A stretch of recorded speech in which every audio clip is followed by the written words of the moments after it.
तव कथामृतं तप्तजीवनं कविभिरीडितं कल्मषापहं श्रवणमंगलं श्रीमदाततं भुवि गृह्णन्ति ये भूरिदा जनाः।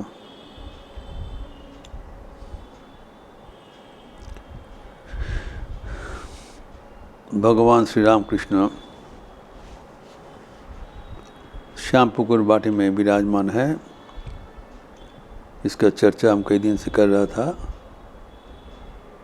कोजागरी लक्ष्मी पूर्णिमा का तिथि है, शुक्रवार शाम को। सुबह से ही प्रसंग चल रहा है। हम लोग चर्चा कर रहे थे शाम को 6 बजे से 9 बजे तक लगातार भगवत प्रसंग हो रहा है एवं डॉक्टर महेंद्रलाल सरकार उपस्थित है। पहले तो वहाँ पर राम तरण का भजन हुआ था, एक के बाद एक 5 भक्ति गीत किया। उसमें भगवान श्री रामकृष्ण के साथ भक्तगण का भी भावावस्था प्राप्त हुआ। ये भावावस्था के बारे में हम लोग का भी आज की चर्चा है। तो वहाँ पर उल्लेखित है कि जो छोटा नरेन है वो स्थिर होकर बैठे रहें, जबकि श्री रामकृष्ण मोहन भक्तगण स्वाभाविक अवस्था प्राप्त हुए थे। ठाकुर उनके बारे में बताए अत्यंत विषय बुद्धिहीन है, इसलिए उनका भावावस्था इतना दीर्घायित है। और धीरे धीरे जब सब स्वाभाविक अवस्था प्राप्त हुआ तब मास्टर महाशय भक्तगण को डॉक्टर महेंद्रलाल सर के साथ परिचित करा देते हैं, क्योंकि वो बहुत उद्ग्रीव था। ये सब कौन है, इतने जुआ बयस है, लेकिन अभी से ही भावावस्था प्राप्त हो जा रहा है। तो वहाँ पर जो समवेत बालक भक्तगण थे, पलटू, छोटा नारायण, भूपति, देन शारदा, शशि इत्यादि।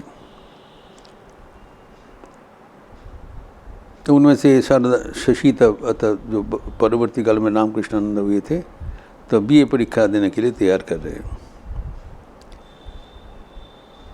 तो ठाकुर कह रहे हैं जो मास्टर इन लोग को सब स्कूल में जब पढ़ते हैं इसको उपदेश देते हैं। तो यहाँ पर एक उल्लेख हुआ था, गिरीश घोष ने कहा कि हम चाहते नहीं हुए भी हम एक खींच अनुभव करता हूँ ताकि श्री रामकृष्ण के पास आ जा रहे हैं। श्री रामकृष्ण यहाँ पर वही प्रसंग किया, मैं तो निरक्षर हूँ लेकिन हमारे पास इतने पढ़े लिखे वाले आते हैं। इनका रहस्य वहाँ पर उल्लेखित हुआ कि भगवान ही स्वयं इनको बुला लेते हैं।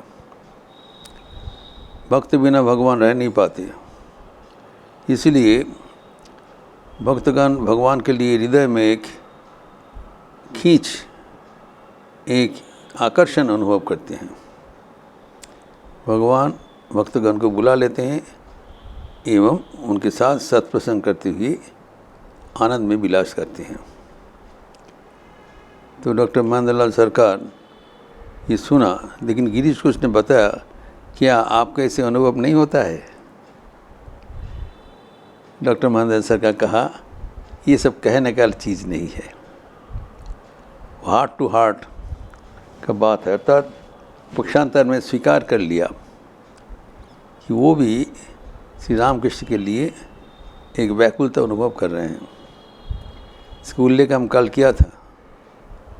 रात में उसका नींद टूट गया 3 बजे और एकदम सुबह में आके उपस्थित हो गया और कह रहे हैं हमारा चिंता हो रहा था कि तुम्हारा दरवाज़ा खिड़की तो खुला नहीं है, रात में इतना बारिश हुआ था, तुम्हारा तबीयत तो ठीक है?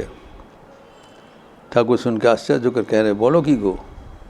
अर्थात श्री रामकृष्ण के लिए इतना प्यार अनुभव कर रहे हैं। यही जीवन का आध्यात्मिक अग्रगति का चिन्ह है, लक्षण है कि हम भगवान के लिए हमारा जो भक्ति प्यार वो बढ़ते जाएगा। ये अद्भुत प्रसंग होने के परवर्ती दिन अर्थात शनिवार श्यामपुर गुरुवाटी में पुनः डॉक्टर सरकार आए थे। दोपहर को 1 बजे का विवरण दिया गया है, जो 24 अक्टूबर 1885, जहाँ पर श्री रामकृष्ण नरेंद्रनाथ, महिमाचरण मास्टर महाशय एवं डॉक्टर सरकार इत्यादि उपस्थित थे। तो यहाँ पर पहले श्री रामकृष्ण कह रहे हैं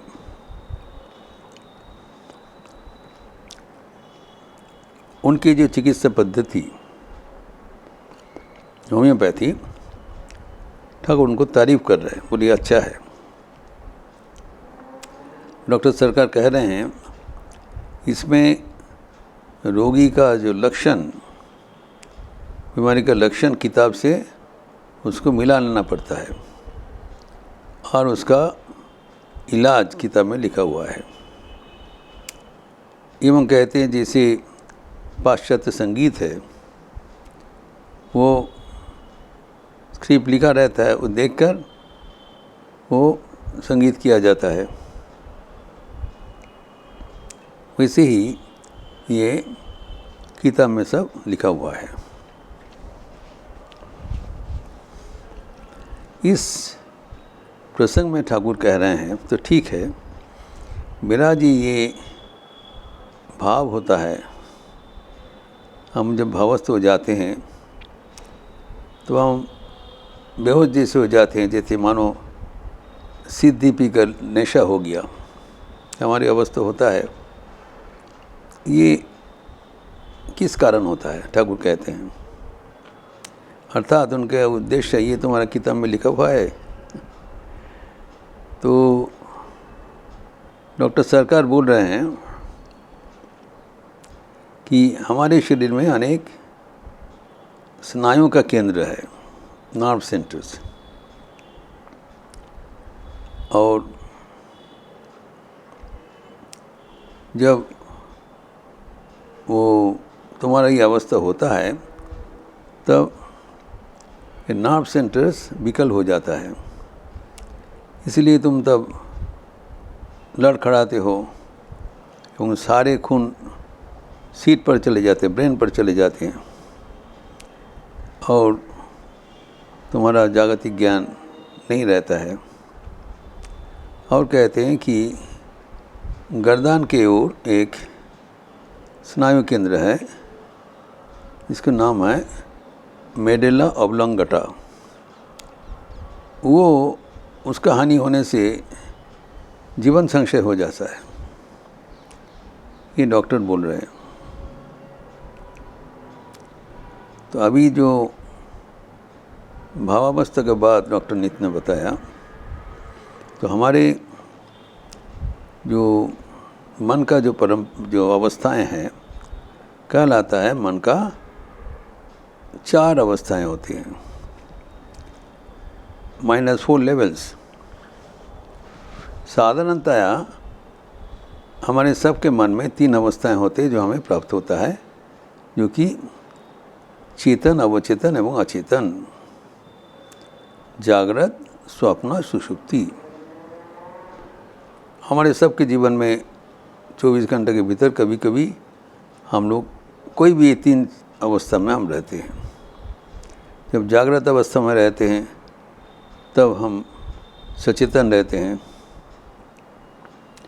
जब हम स्वप्न अवस्था में चले जाते हैं तब हमारा अवस्था होता है अवचेतन, सबकॉन्शियस, कॉन्शियस, सबकॉन्शियस। उस समय में भी हम देखते हैं, सुनते हैं, लेकिन जागृत अवस्था का जैसे इतना स्पष्ट नहीं है, हेजी, इसको अवचेतन कहलाता है, स्वप्नावस्था। एवं इसके आगे जब गभीर निद्रा में चले जाते हैं, इसको सुषुप्ति कहलाता है, डीप स्लीप, तब हम अचेतन अवस्था में चले जाते हैं। क्योंकि जब गभीर अवस्था में क्या हुआ क्या नहीं हुआ वो परवर्ती काल में हम बोल नहीं सकते हैं। इतना कहा जाता है कि मैं बहुत आनंद से हम गभीर निद्रा में चले गए, हम कुछ पता नहीं चला क्या हुआ उसमें, क्योंकि उसमें सिर्फ हमारा मन का कोई क्रिया नहीं रहता है, मन शांत हो जाता है, लेकिन अचेतन अवस्था में पता नहीं चलता है। तो ये 3 लेवल में हम लोग चलते हैं। लेकिन योगीगण कहते हैं इसके सिवा और एक अवस्था भी हमारा हो सकता है, जिसको कहलाता है अति चेतन, सुपर कॉन्शियस, जहाँ पर जाने से हम अचेतन नहीं होते हैं, हम अति चेतन हो जाते हैं। तब एक दूसरा दुनिया में हमारा प्रवेश हो जाता है।